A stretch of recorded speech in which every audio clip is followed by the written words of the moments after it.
DYSP पदावर असलेल्या एक जबाबदार व्यक्ती अंजना कृष्णा IPS यांनी ज्या पद्धतीनं राज्याचे उपमुख्यमंत्री अजितदादा यांच्याशी वार्तालाप केलाय, स्वतः तो व्हिडिओ पण शूट केलाय, लोकांना त्यांच्या सहकाऱ्यांना तो व्हिडिओ व्हायरल करायला लावलाय.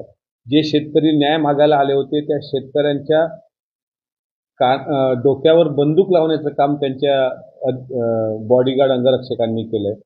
आणि अशा महिला पदाधिकारी ज्यांची पाठराखण आज विरोधी पक्षातल्या काही महिला घेत आहेत, त्यांना आमचं सांगणं आहे की संविधान नावाचा प्रकार या देशात आहे आणि संविधानामध्ये स्त्री पुरुष समानता सांगितलेली आहे. मग एखादा पुरुष चुकला असेल तर त्या पुरुषाला सरसकट दोषी धरलं जातं, पण एखादी स्त्री चुकली असेल तर ती सुद्धा तितकीच दोषी आहे. या सर्व प्रकरणाच्या तळाशी जर तुम्ही गेलात तर अजितदादांचं काहीही चुकलेलं नाही. दादांची ती नेहमीची बोलण्याची पद्धत आहे. दादांनी त्याच पद्धतीनं नेहमी अधिकाऱ्यांना जाब विचारत असतात की काय म्हटलं त्यांनी त्या व्हिडिओमध्ये की कायदा सुव्यवस्थेचा प्रश्न मुंबईमध्ये होऊ शकतो निर्माण.